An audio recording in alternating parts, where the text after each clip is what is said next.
अस्सलाम वालेकुम dear students. Unit 2 motion and force का जो लास्ट टॉपिक है वो है प्रोजेक्टाइल मोशन। और प्रोजेक्टाइल मोशन एक इम्पॉर्टेंट टॉपिक है। इसकी इम्पोर्टेंस का अंदाज़ा आप यहाँ से लगा सकते हैं कि इसमें से यूएचएस में क्वेश्चन आने के 99% चांस हैं। तो अगर एक ऐसा टॉपिक जिसमें से एमसीक्यूज आने के 99% चांस हों तो इसका मतलब ये नहीं है कि वो मुश्किल टॉपिक है, वो आसान टॉपिक है। इस टॉपिक में से न्यूमेरिकल टाइप क्वेश्चन आ सकता है क्योंकि इस टॉपिक में बहुत सारी इक्वेशंस बनती हैं। So what is projectile motion? Projectile motion is to dimensional motion under the force of gravity. इसका मतलब थ्रू आउट द मोशन सिर्फ एक फोर्स एक्ट करती है और वो फोर्स है ग्रेविटी की, और ग्रेविटी की फोर्स वर्टिकल डायरेक्शन में एक्ट करती है। ग्रेविटेशनल फोर्स हॉरिजॉन्टल डायरेक्शन में एक्ट नहीं करती।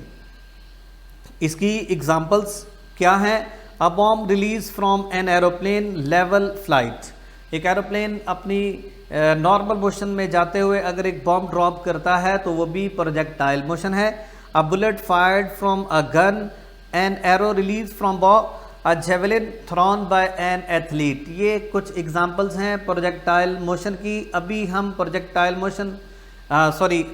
मोशन की एक समरी मैं आपको बताता हूं जिसमें तमाम कॉन्सेप्ट्स होंगे, लेकिन उससे पहले ये कुछ एजम्पशंस को देख लीजिए।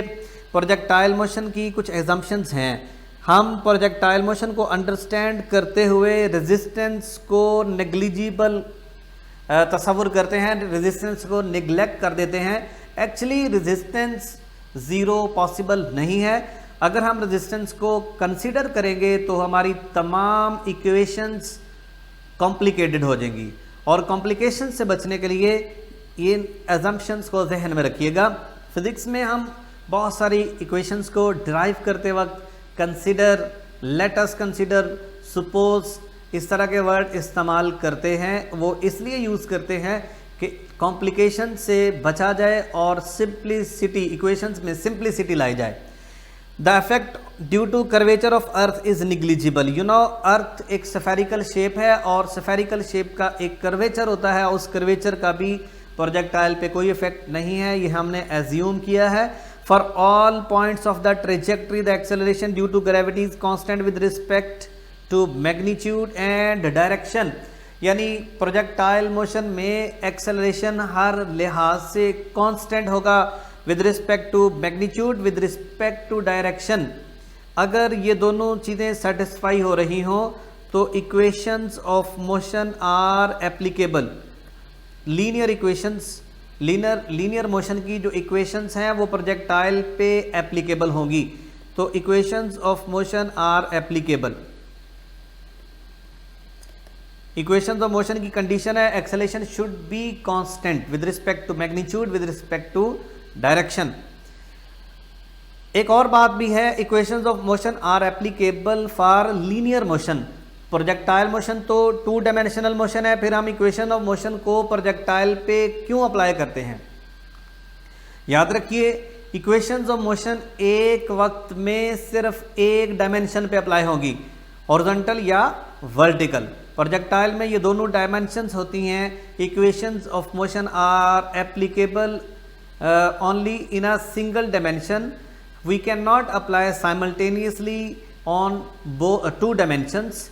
Next, actual path। अगर हम प्रोजेक्टाइल के आइडियल पाथ की बात करें विदाउट रेजिस्टेंस, विदाउट फ्रिक्शन, तो उसका ये पाथ होगा, इसको हम कहते हैं ट्रेजेक्ट्री, और इसकी शेप का नाम होता है पैराबोला। क्या बोला? यानी पैराबोलिक शेप है, और ये है इसका एक्चुअल पाथ अगर हम रेजिस्टेंस को नेग्लेक्ट ना करें। और याद रखिए, अर्थ की रोटेशन का प्रोजेक्टाइल पे कोई इफेक्ट नहीं होता। ठीक है, अब प्रोजेक्टाइल मोशन की हम एक छोटी सी समरी बनाते हैं, उससे आप इस पूरे टॉपिक को आसानी से अंडरस्टैंड कर सकेंगे। Projectile motion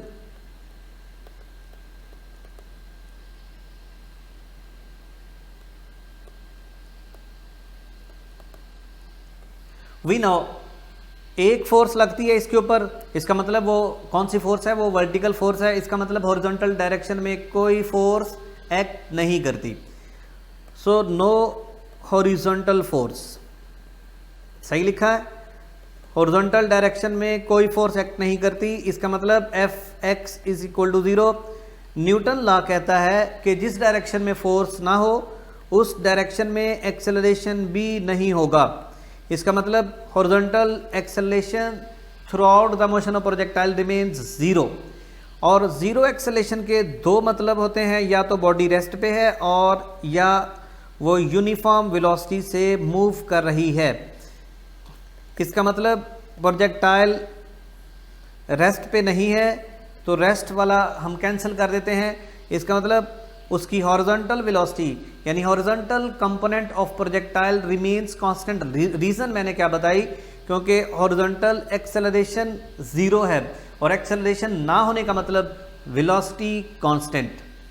only vertical force acts, vertical force gravity की फोर्स है और जिस डायरेक्शन में फोर्स लगेगी उस डायरेक्शन में एक्सेलरेशन मौजूद होगा। एक्सेलरेशन ग्रेविटेशनल एक्सेलरेशन के इक्वल होगा।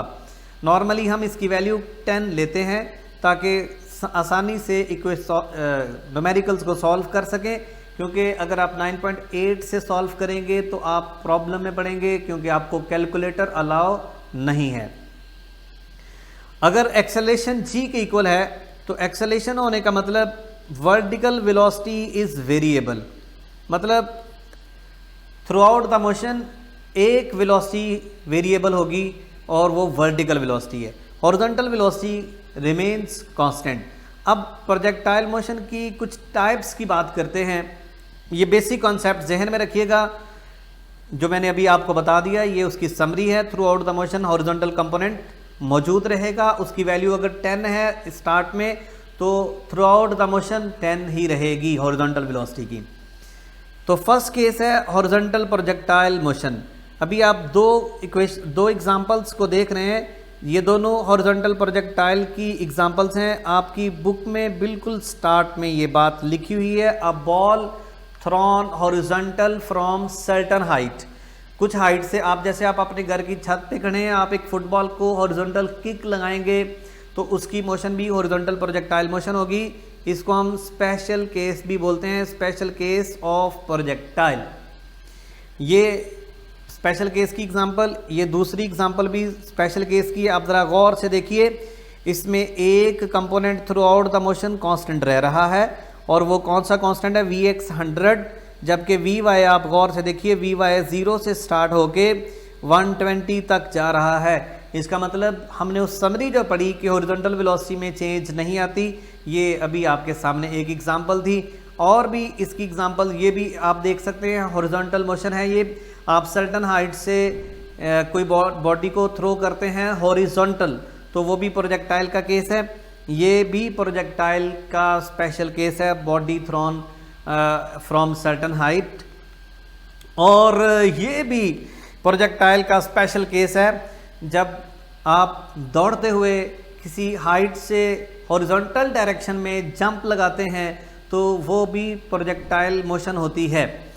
अब हम पहले प्रोजेक्टाइल मोशन के हॉरिजॉन्टल केस की इक्वेशंस को पढ़ते हैं।